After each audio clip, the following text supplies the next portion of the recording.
Right team, oh hang on, dogs are kicking off. We've got a Lola and also an Izzy in the house. Right team, welcome back to another video and welcome back to another race review. Race number 2 of the season. Birmingham, Hyrox Birmingham. Now, people have probably already seen the last video and probably seen my my Instagram comments and reels and stories and stuff. Wasn't the best of races for myself. It wasn't necessarily a horrendous disaster, but wasn't the best race.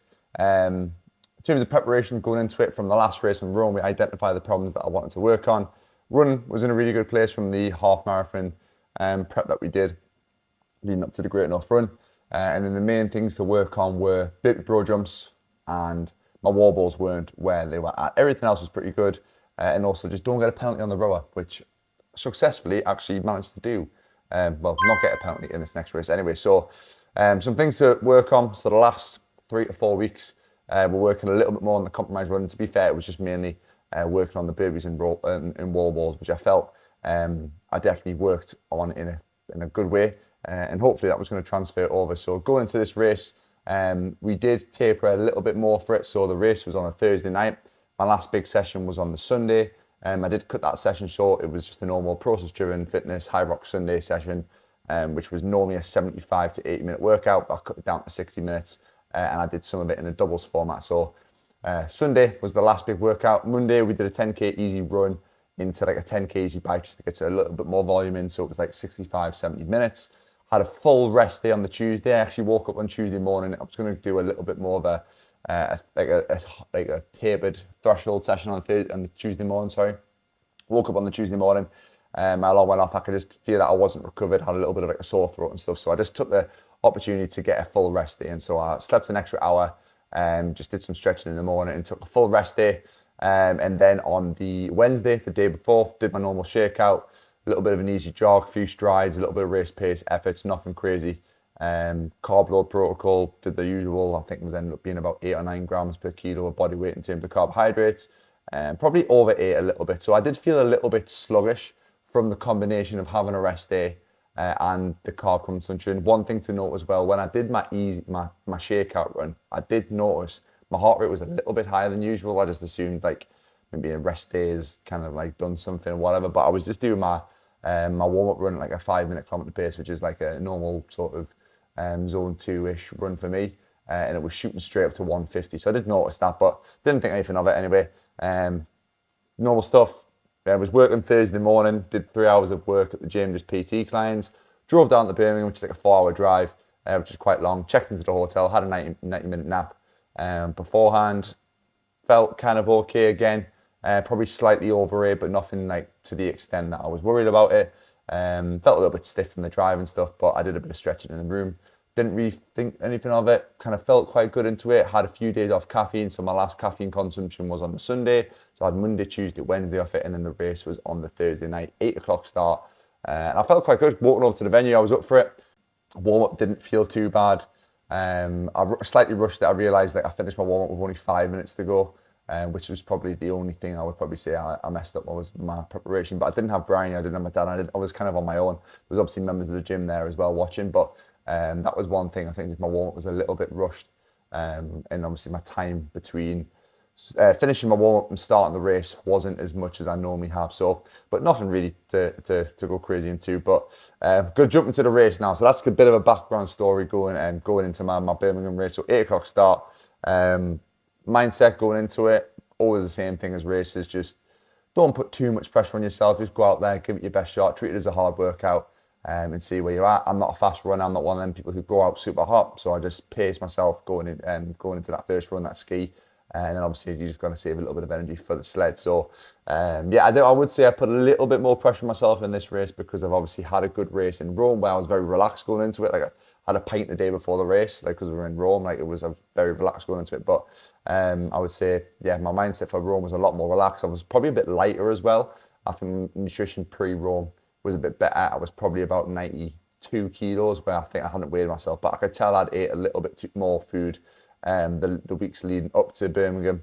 which for pro racers isn't necessarily a bad thing. However, when you are already 6'5" and 90 plus kilos, you probably want to try and stay on the lower end. So I think I probably could have improved my nutrition going into it.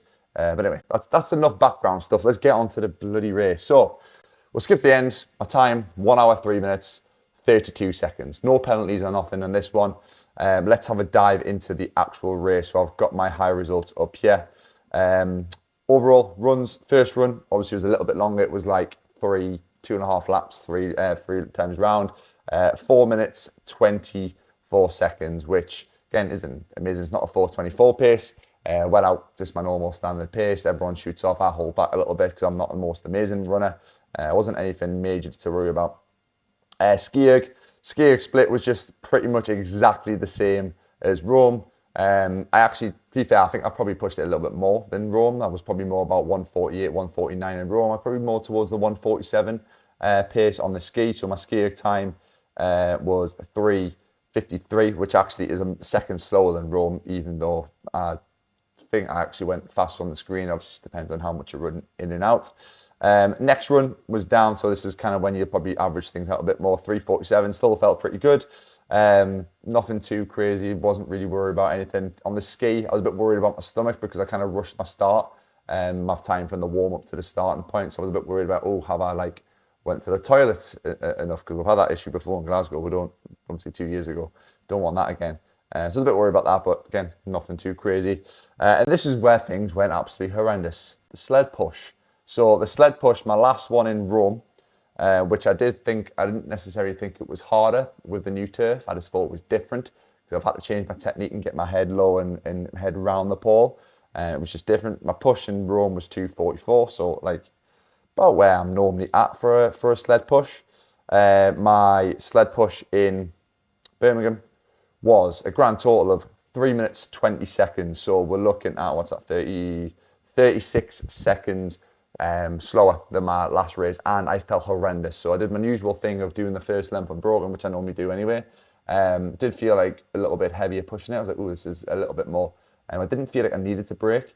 And then on the second length, when I went to do my first half, I was like, all right, this is starting to get heavy. So I split the second length in half.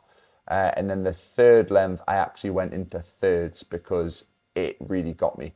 At the end of the third length, I actually went dizzy and I felt a bit sick. It was the first time I ever went in a race. I just had to pause, put my hands on the sled and take a break, which is very unlike me. I've never really had that feeling in a sled push. Obviously, the sled pushes are heavy in a pro race, but not to the extent where I actually go slightly dizzy. So I took a little bit longer at that end push. And then my last length, I split up into thirds. And it really gassed me like that. I really felt that sled push more than usual. I don't know, looking back in the video, the carpet bunched a little bit, but I wouldn't say it was any more than it was in Rome. So was it? I had a bad lane. You hear about bad lanes all the time. You don't know. Was it just the fact that maybe I wasn't 100%, hence the heart rate being a bit higher 2 days beforehand or the day beforehand? Was it the drive down? Sitting down? I forgot to mention I did do a little 20-minute shakeout run in the morning, which I didn't do in Rome. But I did in Rome, I did do 15,000 steps and go on a Vespa tour. So it's a bit of a similar comparison there. But yeah, I did the shakeout run, that was a mistake, but I've done that in the past. Was it the 4-hour drive down, which is obviously quite a long journey?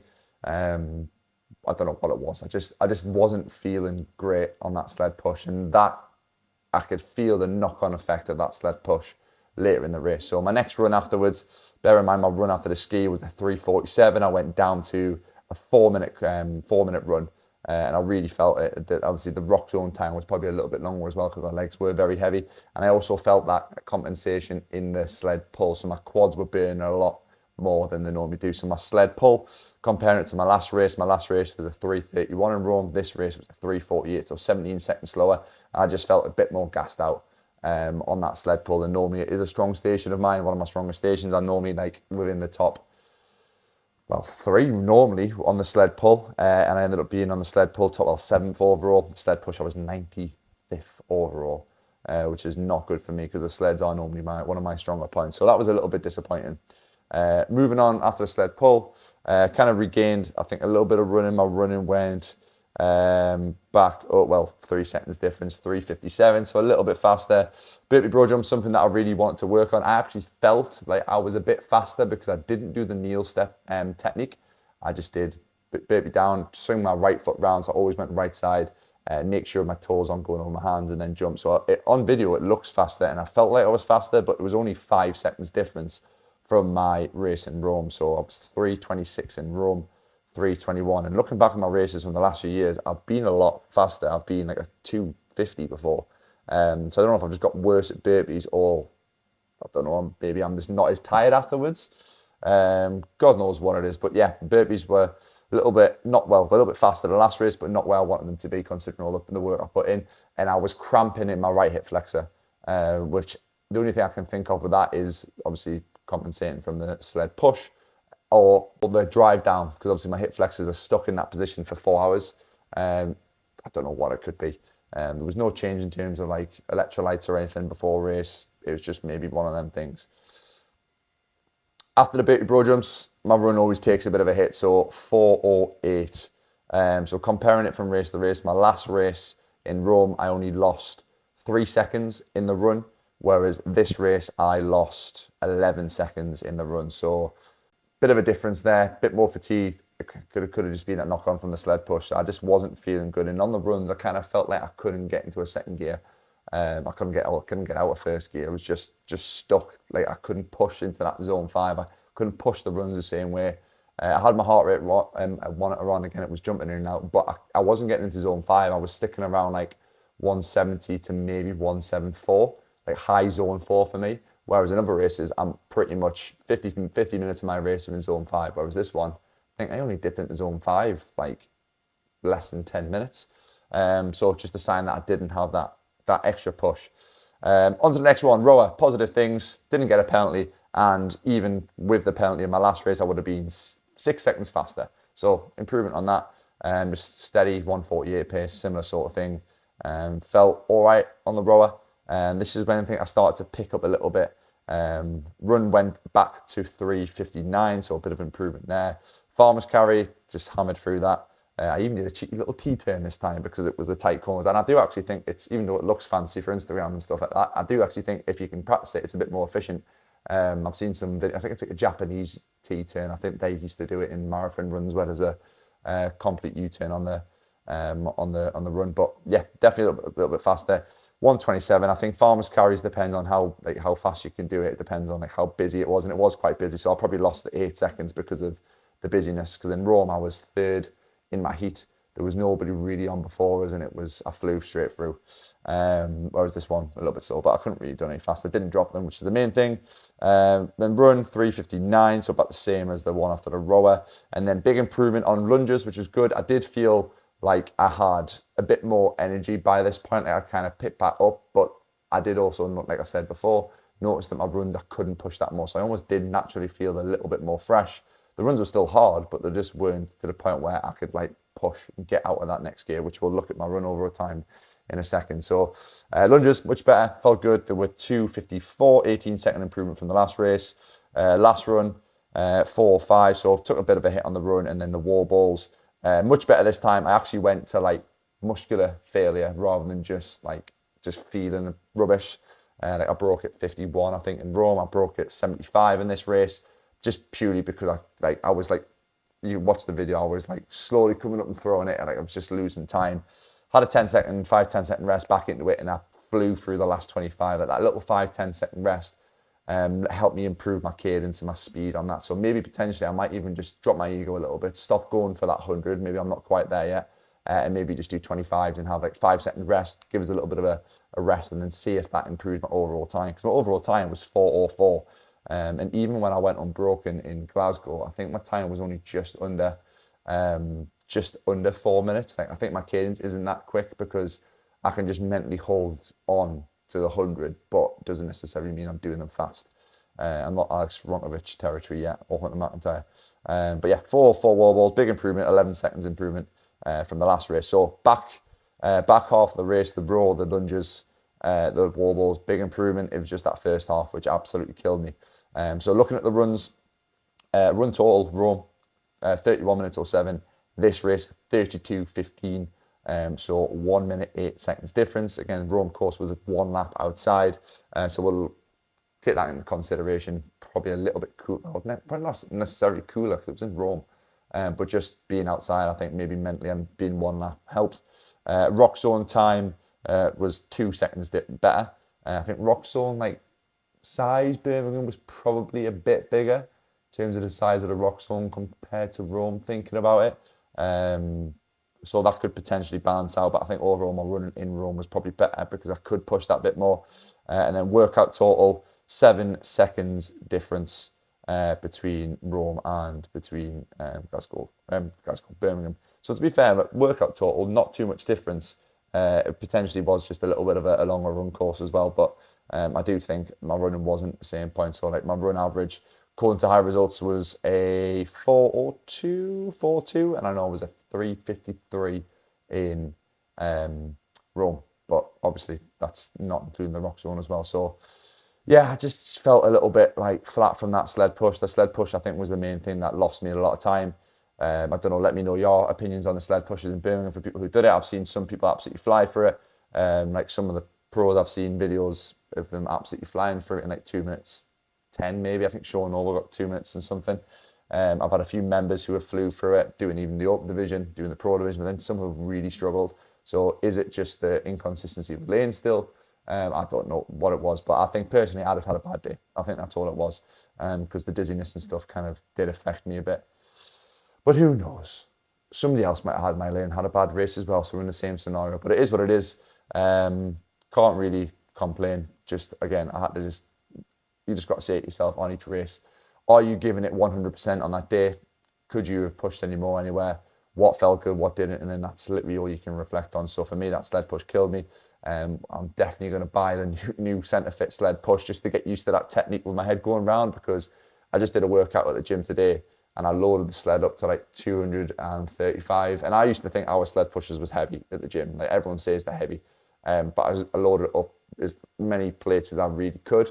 And it still didn't feel as bad as that in the race the other day. So God knows what it was. So yeah, just adjusting the techniques. But it is what it is. If you don't fail at anything, you're not probably working hard enough. You're not doing the right things. It's good to try different things and fail on some things, because then you learn from those failures. I'm going to put things right in the next race, which is Dublin, which is like 3-ish weeks away. I was a bit down on myself like after the race. Didn't sleep at all after the race, and I was a bit down on myself yesterday. So yeah, it was just not, obviously I didn't sleep, so I probably wasn't in the best mood because I didn't bloody sleep, but just felt a little bit like, meh, like what am I doing wrong and why did that happen? Is there anything I need to do with my prep? Is there anything I need to do mindset-wise going into a race? But it's all part of sport, isn't it? It's all part of sport. We've been there plenty of times before. We'll come back from it. But yeah, main focus for the next few weeks, keep going the running. I need to pretty much go back to being a runner like I was for the Great Enough Run Prep, because I think that helped a lot more. So more running, keep up with the burpees, keep up with the wall balls, keep them ticking over, because I think if you're good at wall balls and you know you've got that there, you can push a bit more early in the race because you know you're confident going into that last station, which does kill a lot of people. Need to work in the burpees, but there's going to be a lot more sled pushing now. I need to probably get back to a bit more strength work, get used to the sled push, and especially running off a heavy sled. But that is the plans moving forward. Again, like I said before, let me know your thoughts on Birmingham down below in the comments, or drop us a message on Instagram at Brendan Pearson Fitness. As always, I'll shout out the gym at Process Driven Fitness, which I need to say, firstly, thank you to Jack for getting all the content. Absolute legend, one of the members. He smashed his race, got 103 open in the 45 to 49 category, I think. He might be first. When I'm recording this video, it's still Saturday, so it hasn't been confirmed yet, but legend. Shout out to Neve and a boyfriend as well for carrying me bag the whole time. I apologise, I left it too late to go and drop my bag off. Shocking from me. Neve did the live stream.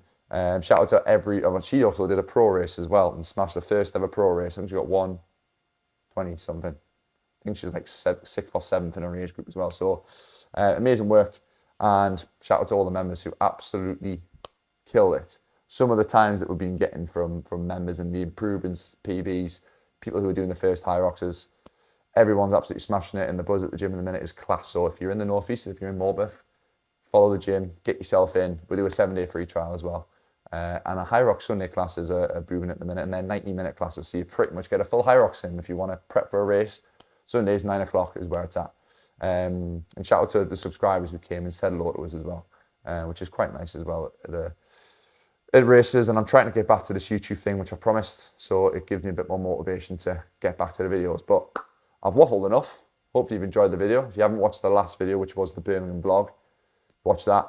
I'll probably maybe try and get one more video in before Dublin, and then we've got Dublin, and then after that, bit of a break, and then it's doubles focus, so that'll be another big run block. What have I got up there? Actually, I've got a Heart and Soul racing event. So if you don't follow Heart and Soul Racing, especially if you're in the Northeast, they're an events company that do outdoor trail running events and also a lot of hybrid events. And we, as Process Driven Fitness, run their hybrid event, HSR Hybrid, which we're doing again next August, which was mint. We're doing Operation 180, which is a similar format to the 247 Rivington event, a little bit smaller. And funny thing is, it's actually our wedding venue that me and Brenny got married at Charlton Hall. So we're doing that in like 2 weeks' time. 2nd of November? It's a Saturday, whatever it is. I think it's the 2nd or 1st of November. And there might be spaces left on it as well, actually. So teams of 5. I might film that for a YouTube video, actually. Teams of 5, every 30 minutes. It's like a 2.5 or 3K trail run. Bit of trail, bit of road. First person in on the skier, max distance skier, until that 30 minutes is up in a team. And obviously it's max distance ski, which is going to be your point system on that one, I think. So that'll be good fun. Bit of running, bit of ski, and then Dublin prep. I've definitely waffled enough now. As always, thank you very much for watching. Subscribe, like the video, drop me a message, comment, all that good stuff. And I'll see you in the next video.